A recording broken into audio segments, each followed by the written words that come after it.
In this video we are going to look at 3 electric builds. One is going to be friendly from 2.0 and the other 2 are from 3.0. Where the second build is going to be for advanced players and the last build is a really specific scenario in Rajan's honor. Remember that you can balance the builds however you like.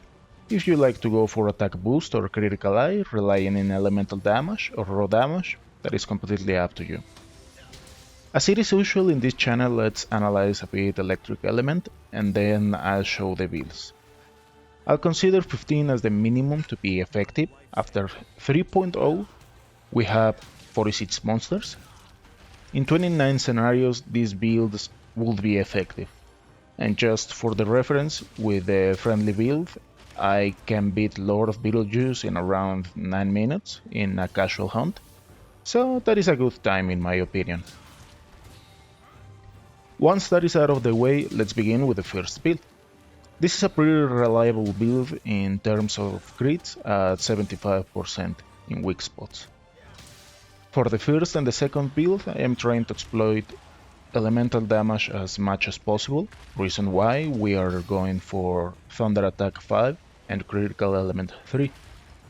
There are several tier 1 slots in case you need to do something different with them. For lances this build works perfectly fine. For damage reference, the third attack of Spiral Thrust deals 348 in the Tetradomi head.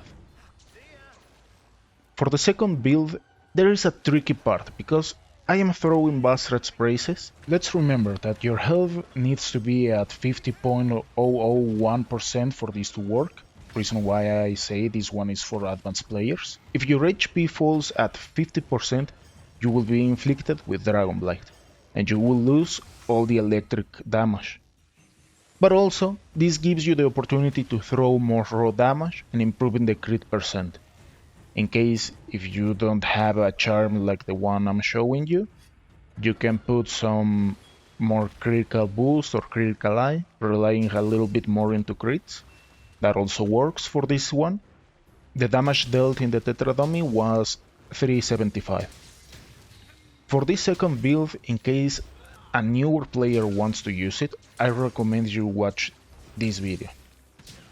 Perry explains pretty well how you can get a super recovery, making this build friendlier for newer players. I'll leave the link in the description below. For these two builds, there are many weapons that do the work. Depending from your weapon of choice, there are these trees where you can get electric weapons.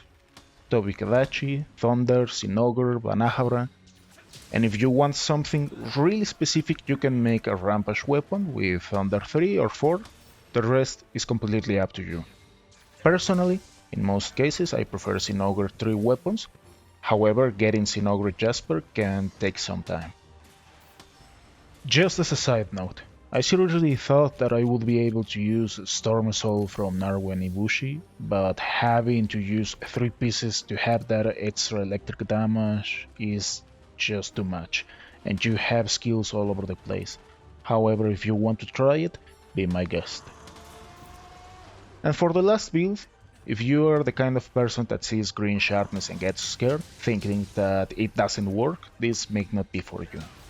In tribute to Rajan, in this build I am trying to get damage all over the place, from attack boost 7, thunder attack 5 and bludgeoner 3, keeping crits at 80%. As you can see, this one doesn't rely as much in electric damage, but you won't really need to sharp your weapon, and we are going to exploit green sharpness too.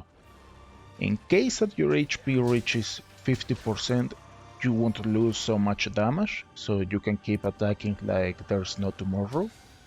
And if you don't have a charm like the one I'm showing you, you can throw another crit boost or critical eye. In worst case scenario, you can get critical element. The damage dealt in the Tetradomi was 395.